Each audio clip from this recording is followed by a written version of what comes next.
Madhya Pradesh government जो है ना लगातार भर्तियों के फॉर्म निकालते जा रही है। मध्य प्रदेश गवर्नमेंट एक तरीके से इतनी भर्तियां निकाल डाल रही है कि स्टूडेंट जो है फॉर्म ही नहीं आवेदन कर पा रहा है।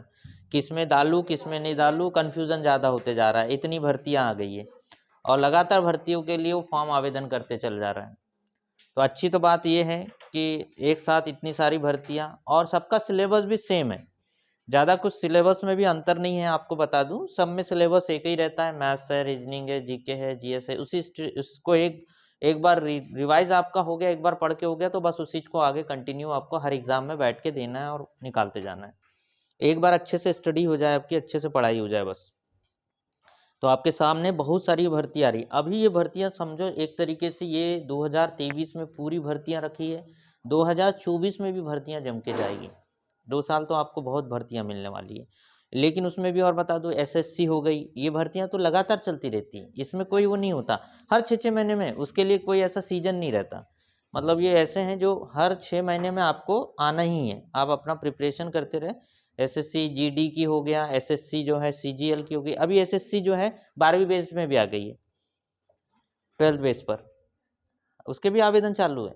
एसएससी के जो 12वीं बेस पर होते हैं ना, लेकिन उसका सिलेबस भी जो है ना वो सीजीएल के बराबर का सिलेबस दिया हुआ है, एकदम उसका भी जो है सीजीएल के बराबर के हिसाब से। तो सिलेबस में भी परिवर्तन, चेंजेस आया है। भर्ती और आप लोगों के लिए आई है। ये भर्ती का फॉर्म डालने की डेट जो है वो आगे है, अभी डेट है, और एग्ज़ाम जो है वो अगस्त में है। हाँ बहुत वक्त है। इसके साथ साथ आपको बता दूं कि उसमें डीसीए और पीजीडीसी मांगा है। चलिए मैं बता दे रहा हूँ जो खास खास चीज़ें। ये भर्ती जो आई है, संयुक्त भर्ती परीक्षा 2023 के लिए डाल दिया है इसने, ठीक है। मध्य प्रदेश कर्मचारी चयन पीईबी के थ्रू आया हुआ, व्यापम के थ्रू आया हुआ भर्ती है।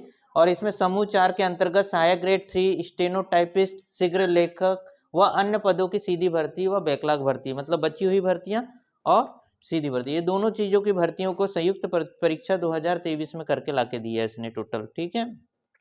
देखिए आवेदन करने की तिथि कब है, जब आवेदन फॉर्म जो डालने के लिए बोला है वो 6/3/2023 से स्टार्ट हो रहा है, मतलब मार्च से स्टार्ट कर रहा है आवेदन करने के लिए, ठीक। और ये कब तक आवेदन करने के लिए अंतिम तिथि, तो 20 तारीख से, मतलब 6 स्टार्ट करेगा और 20 तारीख, मतलब ज़्यादा दिन का समय आवेदन करने के लिए नहीं देगा, फटाक से आवेदन करना पड़ेगा। इसके बाद आपको बता दूं इसमें अगर कुछ गलतियां हो जाती, कोई त्रुटि हो जाती है तो उसके लिए भी समय देता है।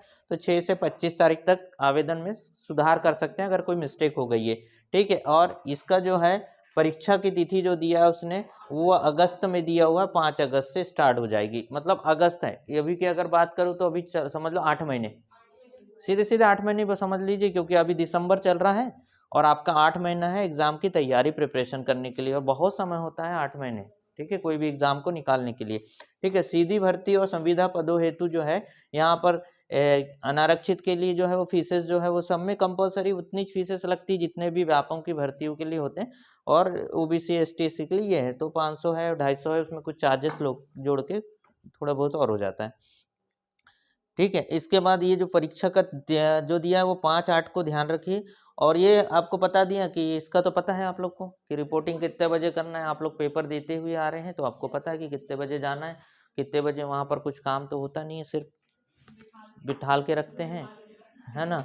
और जब तक 1.5 घंटे बैठालते हैं आपका वेरिफिकेशन के लिए।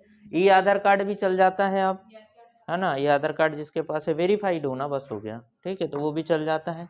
इसमें मेन चीज़ जो अपने को समझना है, क्वालिफिकेशन क्या मांगा है, योग्यता, मेन चीज़ योग्यता है।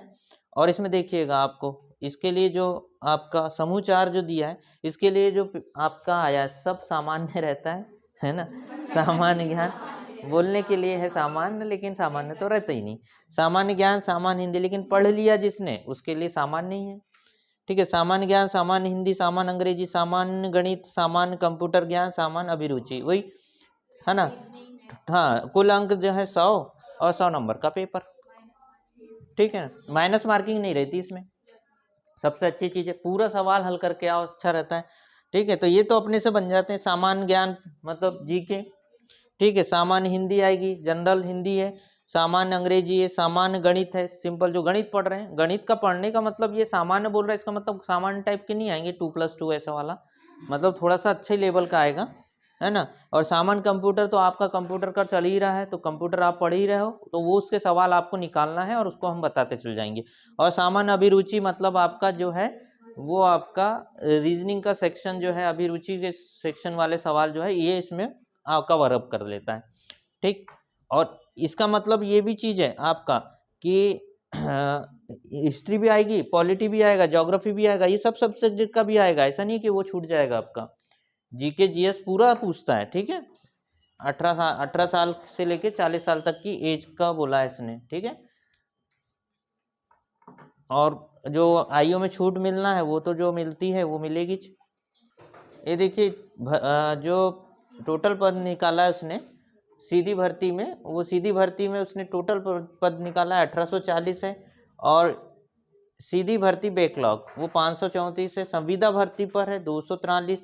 संविदा भर्ती बैक, इसमें टोटल भर्तियों में निकाला कितना है 2716 है, ठीक है। पदों का ये वर्गीकरण उसने बांट दिया। ज़्यादातर जो भर्ती है इसमें आपको ऑपरेटर या कंप्यूटर की भर्ती निकली है, ध्यान रखिएगा, ठीक है। कहाँ कहाँ के लिए ये पूरे स्टेट में दी है, कहाँ कहाँ जिस जिस विभाग को आवश्यकता है उन विभागों ने। तो मध्य प्रदेश गवर्नमेंट ने जो है वो लगभग 3 महीने पहले ये योजना बना ली थी और उन योजनाओं को क्रियान्वित करना चालू कर दिया गया था 2-3 महीने पहले ही। और उसमें इनने कर दिया था कि जितने भी विभाग हैं उन सब विभागों को बोल दिया गया था कि आप जो है एक साथ हमारे को फाइल भेजिए कि कहाँ कहाँ कितनी भर्तियां की कमी है, कहाँ कहाँ रिक्वायरमेंट कितनी लग रही है। और उनने जब भेजे अपने डिपार्टमेंट से कहाँ पर, राज्य सरकार को, तो उसके बाद उनने धड़ाधड़ जो है भर्तियां निकालना स्टार्ट किया गया। तो मतलब अधिकारी लोग बैठ के इन सब चीज़ों पर काम किए और अब विभाग जो है भर्तियों को लिए एक साथ कंबाइन कर रहा है। तो इसलिए एक साथ कंबाइंड होकर एग्जाम जारी है। नहीं तो पहले क्या होता था, एक भर्ती निकालते थे उसके लिए आवेदन अलग से होता था, फिर दूसरी भर्ती निकलती थी दूसरे के लिए आवेदन करता था, तीसरी निकलती थी, जैसे अभी पुलिस विभाग की और जेल प्रहरी एक साथ कंबाइंड किया ना। तो कुछ विभागों को ऐसे ही करते जा रहा है वो। इससे फायदा ये हो रहा है स्टूडेंट्स को कि उसको एक आवेदन करना पड़ रहा है, ठीक है। एग्जाम देने भी एक ही जाना पड़ रहा है उसको, ठीक है। लेकिन अलग अलग आवेदन नहीं करना पड़ रहा है, उससे उसकी फीस भी बच रही है और साथ साथ समय भी बच रहा है। अब उसमें जितने बच्चे सेलेक्ट होना है उसकी एक लिस्ट जारी कर देगा और उसके बाद सिलेक्शन ले लेगा, दोबारा उसी के लिए आवेदन नहीं करना पड़ेगा। पर दिया है आपको सीधी भर्ती सहायक ग्रेड 3 की, कुल 37 पद है। ग्रेड 3 की भर्ती है। देखो ग्रेड 1 होता है, 2 होता है, 3 होता है, 4 होता है, ठीक है। चतुर्थ कर्मचारी, तृतीय कर्मचारी, द्वितीय कर्मचारी और first class officer, second class officer, third class और फोर्थ क्लास, ऐसे 4 क्लास होती है। उसमें ये कौन सी क्लास में है, 3rd क्लास है, ग्रेड 3 कहलाती है ये, ठीक है। और इसमें आपको दिया होगा ग्रेड वेतनमान जो कहा है। इसमें क्या मांगा है योग्यता, तो पहला ही जो है उसकी योग्यता देखिएगा आप, तो मान्यता प्राप्त से 12वीं परीक्षा उत्तीर्ण होना, तो सभी छो यहाँ पर जितने भी हो। मान्यता प्राप्त विश्वविद्यालय से न्यूनतम 1 वर्षीय कंप्यूटर डिप्लोमा सर्टिफिकेट होना, डीसीए हो या पीजीडीसीए हो, किसी भी मान्यता प्राप्त से डिप्लोमा होना चाहिए, कोई भी यूनिवर्सिटी हो मान्यता प्राप्त होना चाहिए, ठीक है। मध्य प्रदेश शासन विभाग एवं प्रौद्योगिकी विभाग अंतर्गत आयोजित कंप्यूटर दक्षता प्रमाणीकरण परीक्षा, उसको हिंदी ये देखिए इसको बोला जाता है ना सीपीसीटी, सीपीसीटी को ही बोला जाता है कंप्यूटर दक्षता प्रमाणीकरण परीक्षा, यही इसी को बोला जाता है सीपीसीटी, ठीक है। हिंदी टाइपिंग के साथ उत्तीर्ण प्रमाण पत्र होना उसके पास, ठीक है, मतलब हिंदी में, मतलब सीपीसीटी भी अनिवार्य है। ये दोनों चीज़ों को बोला है। तो जिन स्टूडेंट का डीसीए हो चुका है या डीसीए चल रहा है वो भी भविष्य में आवेदन कर सकेंगे इसके लिए, ठीक। इसके अलावा 12वीं तो सभी लोगों का क्लियर है, तो ये फॉर्म आवेदन कर सकते हो। इसी तरीके से बाकी जितनी भी भर्तियां और है इसकी जिसमें मांगा है क्वालिफिकेशन, उसमें भी यही चीज़ है, मान्यता प्राप्त बोर्ड से 12वीं पास होना, मान्यता विश्वविद्यालय से कंप्यूटर का डिप्लोमा होना चाहिए। तो ज़्यादातर बच्चे तो माखनलाल से ही करते हैं पसंद, है कि नहीं। बाकी कोई और दूसरी यूनिवर्सिटी से भी कर रहे हैं तो कोई दिक्कत नहीं, वो भी यूनिवर्सिटी वैलिड ही है, ठीक है, मान्यता प्राप्त ही रहती है। मध्य प्रदेश शासन विभाग एवं प्रौद्योगिकी, यहाँ पर वही सीपीसीटी मांगा है मान्यता प्राप्त हिसाब से, तो मतलब ये किसके लिए, शीघ्र लेखन, ठीक है, मतलब स्टेनो वाले बच्चे जो है उसके लिए आवेदन करें। तो ज्यादातर जो ये पूरा जो दिया है टोटल किसका है, 12वीं, डीसीए, सीपीसीटी, स्टेनो, तो किसी में बोला है 12वीं पास, साथ में स्टेनो, हाँ साथ में स्टेनो, सीपीसीटी और डीसीए, किसी में क्या बोला है 12वीं में तो सभी होना, 12वीं, फिर उसके बाद बोल दिया है CPCT और DCA। तो सब में इस टाइप की चीजें मांगा है, किसी में स्टेनो मांगा है और किसी में स्टेनो नहीं मांगा। अब जो भर्ती स्टेनो के लिए उसमें स्टेनो मांगेगा, जिसमें नहीं है भर्ती स्टेनो की तो वो स्टेनो नहीं मांगा है। लेकिन CPCT सब में कंपलसरी रखा है, DCA जो है वो रखा छुआ है और 12वीं पास होना है। ये सब में देखोगे आप में, वो इसमें सब में जितनी भी भर्ती दिखा रहा है आपको, सहायक ग्रेड 3 में सब में वही क्वालिफिकेशन देख लीजिए आप, दिख रहा है ना पूरी में। किसी में बोला होगा आपको, देखिएगा किसी में बोलेगा हिंदी टाइपिंग पास होना, किसी में इंग्लिश टाइपिंग पास होना कहेगा, ठीक। ये अच्छा, हाँ देखिए यहाँ पर मान्यता प्राप्त बोर्ड से ये 12वीं है, विश्वविद्यालय संस्था से 1 वर्षीय वो क्या बोलते हैं DCA या PGDCA कह सकते हैं, और प्रौद्योगिक ज्ञान आयोजन से कंप्यूटर द्वारा। इसलिए ज्यादातर स्टूडेंट को हम काहे के लिए बोलते हैं कि जो कोशिश रहे कि जैसे ही 12th क्लियर हुआ है स्टूडेंट, वो किसी कंप्यूटर कोर्स को कर ले। क्यों कर ले? क्योंकि अगर वो 3 साल का इंतजार करेगा, समझ रहे हैं, तो वो 3 साल बाद भर्ती कब भरेगा भाई? इसमें कहीं PGDCA बोला क्या, कहीं पे DCA लिखा है क्या? नहीं, उसने ये बोला है कि 1 वर्ष का कंप्यूटर हो, चाहे DCA हो चाहे वो PGDCA हो, चाहे वो कोई और कोपा भी हो चलेगा, उसके लिए ये नहीं है कि ITI से कोपा भी। तो मतलब ये सिर्फ उसने डिप्लोमा होना चाहिए, डिप्लोमा सर्टिफिकेट कोर्स होना चाहिए 1 वर्ष का क्रम वाला। इसके बाद आप जितनी भी भर्तियां नीचे में देखने को आएगी सब में देख लो आप, दिख रहा है आपको कि मान्यता प्राप्त बोर्ड से 12वीं पास होना, न्यूनतम 1 वर्षीय डिप्लोमा होना चाहिए DCA या PGDCA, और इसके साथ साथ कंप्यूटर दक्षता प्रमाण CPCT भी चलेगा, CPCT भी होना अनिवार्य है। दिख रहा है आपके सबको? पूरी भर्तियां आपके सामने हैं, उन सभी भर्तियों का जो उसने जो मांगा है क्वालिफिकेशन, वो सब वही क्वालिफिकेशन है जितने भी, दूसरा नया कुछ क्वालिफिकेशन नहीं है इसमें अभी। ये सब दिख रहे होंगे आपको, सब में वही है विभागवार, दिख रहा है ना।